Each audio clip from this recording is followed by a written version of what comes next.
What's the best method to transition into weight maintenance after losing a large amount of weight? Let's get into it.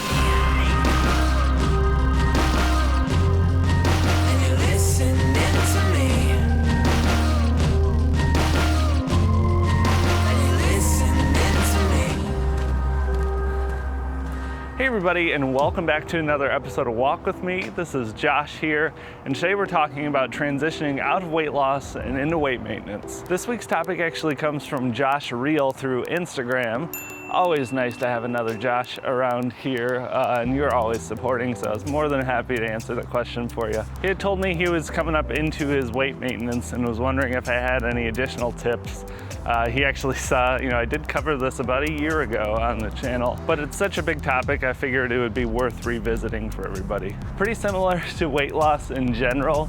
The practical advice I have for this is very straightforward. As you find yourself getting closer to that goal weight, you just want to slowly add back in the calories.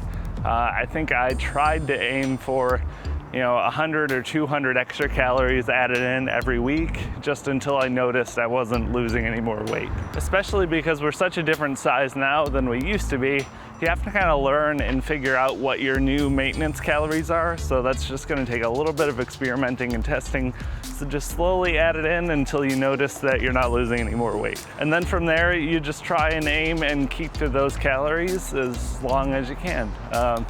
Generally, the longer the time goes, the less you're going to have to or need to track, but I definitely did that rough tracking early on for sure. But the big thing I wanted to cover more so than the short-term transition is that long-term maintaining of your new weight. And after another year since the last time I talked on this subject, I think I can boil it down to two very important points. One, education. 2, awareness. Education is going to be one of the most important parts of losing weight. You're always going to need to be learning and experimenting and testing and trying things. And the reason that becomes so important, the more that you learn and the more that you know, the less mystical and scary all of the problems are, because you know how to face them, you know how to take care of them.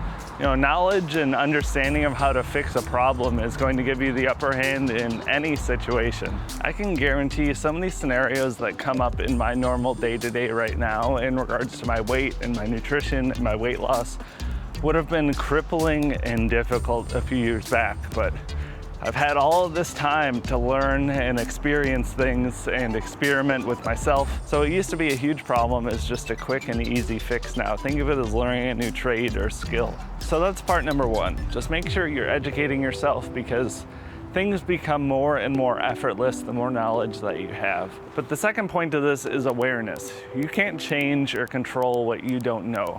So you need to still continue to maintain and track where you're at with your weight, your nutrition, all of that sort of stuff. When I used to mess up on my diet, I got in this bad habit of hiding from the problem. I would mess up in whatever way and I would hide from the problem and I'd hide from the scale. I knew I messed up, so I didn't even want to weigh myself because I knew it wouldn't be good, which then made me dive deeper into the mistake and into the problem. I would lose months at a time on my weight loss journey from this problem. And it would just be this cyclical destruction where I didn't want to know because I messed up. So I hid from it and messed up more and more and more, and it just went and went and went. So even though I've come a long way and I feel pretty confident that that sort of thing is not going to come back for me, even in my maintenance, I still like to weigh myself every morning right when I wake up, and I track it and I log it. And it's just a simple little thing that I do that helps keep me aware of my current standing and my current situation. And it's nice and simple, and that's helped me immensely. I have daily weigh-ins from the last 5 years straight, I think. I think whatever interval that you prefer is gonna be just fine, but just make sure to stick to it no matter what. So to round back and sum up, one, initial maintenance, you just want to slowly add back in those calories until you stop losing weight. You want to continue to educate yourself, because the more that you learn and the more that you know, the easier it gets to change and pivot and tweak and fix problems as they arise. They become even more effortless. And then you want to stay aware, whether it be from daily weigh-ins or whatever methods you use to track your progress. Just continue to do that as long as you need to. I'd also recommend head back and watch that old video of mine that Josh found. The video's a little old, so apologies for the quality in that one, but the advice is still valid and good. Let me know what you think, see how far we've come on the channel here. But be sure to like the video, it really helps the channel out a ton, it really helps the community grow. And subscribe if you're not already. I put out new Walk With Me episodes every Monday, and I put out all sorts of other videos on Fridays. And leave me a comment down below, those of you that have lost weight, what's your best advice for maintenance? I'd love to get that discussion going. But until next time, I'll talk to y'all later. Have a good one.